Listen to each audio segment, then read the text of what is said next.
এই রবিবার আমরা চলে গেছিলাম তারামায়ের বিখ্যাত মন্দিরের তারাপীঠে।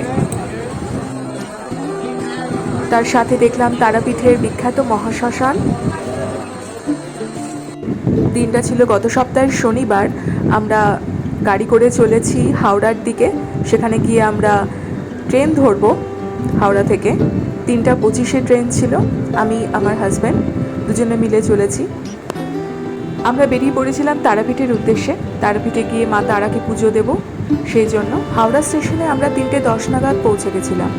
হাওড়া স্টেশন বা হাওড়ার দিকে আমি যতবারই আসি, জানি না কেন এই হাওড়া ব্রিজটা ছবি বা ভিডিও তুলতে আমি মিস করি না। আমার ভীষণ ভালো লাগে।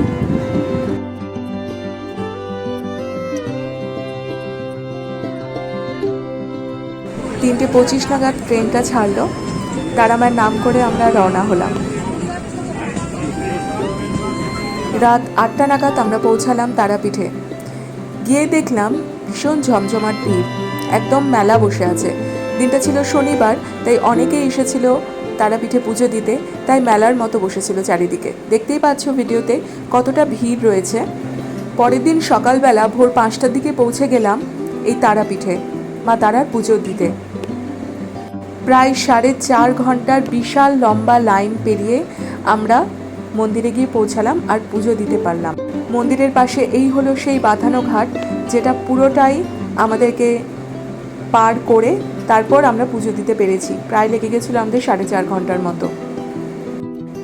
পুজো দেওয়ার পর আমরা কয়েকটা ছবি তুলতে পেরেছিলাম। ভিডিও করা পসিবল ছিল না, কারণ ভিডিও ওখানে অ্যালাউ ছিল না মন্দিরের ভেতর, তাই পুজো দেওয়ার পরেই কয়েকটা ছবি তুলতে পেরেছি।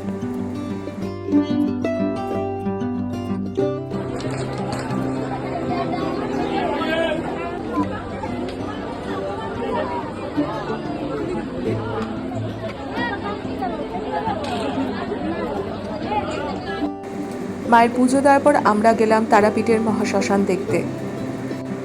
তারা মায়ের বিখ্যাত সাধক বামদেবের মন্দিরও আছে, সেটাও আমরা সেখানে দর্শন করলাম। এই হলো সেই দ্বারকা নদী, যেটা তারাপীঠের পাশ দিয়ে বয়ে চলেছে। তারপর মা তারাকে আবার প্রণাম জানিয়ে আবার অন্য কোনো সময় তারাপীঠে এসে আবার পুজো দেওয়ার মানসিকতা নিয়ে আমরা ফিরে আসলাম। সেদিন রবিবার দিনই ফিরে এসেছি দুপুরের ট্রেনে। ফিরতে ফিরতে আমাদের সন্ধে হয়ে গেছিলো। এই হলো সেই দক্ষিণেশ্বর মন্দির। আস্তে আস্তে ভিডিও বানিয়ে নিলাম। এই সময় তো আর সেরকম দক্ষিণেশ্বর ঘোরা হয় না বা দেখা হয় না, বাট ট্রেন থেকে আসতে গিয়ে মন্দিরটা এত ভালো লাগছিল যে ভিডিও না করে পারলাম না। ভিডিওটা এখানেই শেষ করছি। ভালো লাগলে একটা লাইক আর কমেন্ট অবশ্যই করে দিও। দেখা হচ্ছে পরের ভিডিওতে। Bye bye.